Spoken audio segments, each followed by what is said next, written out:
Hi guys, it's so nice to be with you today. This is my book, The Dragonfly and the Ladybug, and I'm going to read to you in a little while. I hope you all like bugs because it's about bugs. "You'd better stay off that lily pad," somebody yelled out as Dolly the Dragonfly sat down to rest. She barely had time to fly up before the red tongue of a huge frog shot up out of the water and took a swipe at her. That was close. I could feel the wind blow. Dolly was a dazzling flame skimmer, and her shimmering wings flashed in the sunlight as she searched for a safe place to land. She let out a big sigh and looked around to see who had warned her. There's Dolly.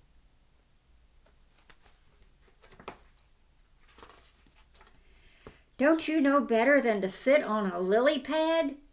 scolded Betty the ladybug. Betty was red with black spots and looked like any ordinary beetle except for that. There's Betty. "I guess I'm eating too many mosquitoes." Dolly's getting a little fat.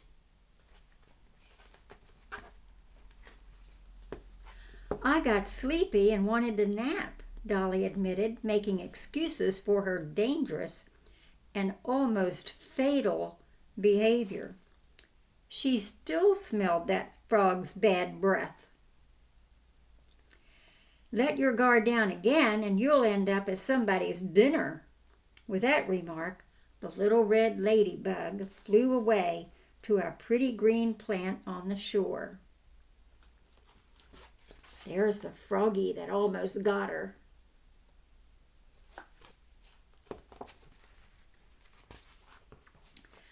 Dolly really was sleepy and thought if she stayed close to Betty, she could nap and be safe. Looking for a nice soft bed, Dolly flew under the plant where she had seen Betty land on a leaf. There were a few fallen leaves on the ground underneath, and Dolly snuggled in and got comfy. Soon Betty could hear Dolly snoring.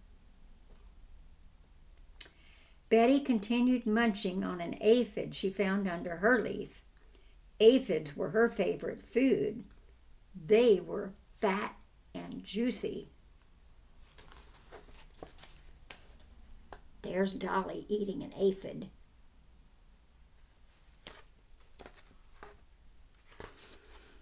As Betty chewed, a black cloud blocked the sun, and the day became very dark in the pale little green plant. The earth shuddered with loud booms and lit up from bright flashes of light. Suddenly, rain started to pour from the sky in huge drops. They almost knocked Betty off her leaf. The leaves where Dolly was sleeping began to float toward the pond. Betty crawled underneath her leaf and used it just like an umbrella. She stayed high and dry. Down on the ground where Dolly slept was another story. Betty watched as Dolly's leaf began to move. Water trickled together like tiny rivers. The little streams moved Dolly's leaf ever so slowly down the slope to the pond's edge. Dolly's leaf was about to slide into the pond. Betty knew she had to do something quickly, so she flew down and pounced on Dolly to wake her. Dolly jumped and almost knocked Betty into the water, but Betty fluttered her tiny wings and flew safely back to her leaf.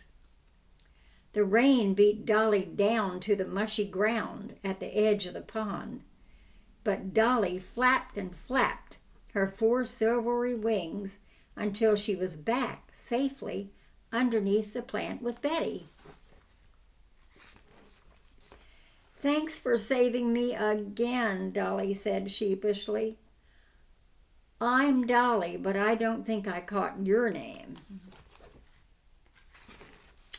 "I'm Betty, and happy to help, but try not to knock me over next time."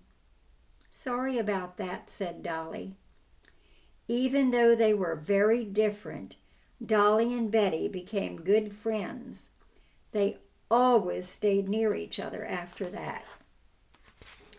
They made promises to one another, shouting out warnings whenever they suspected danger was near.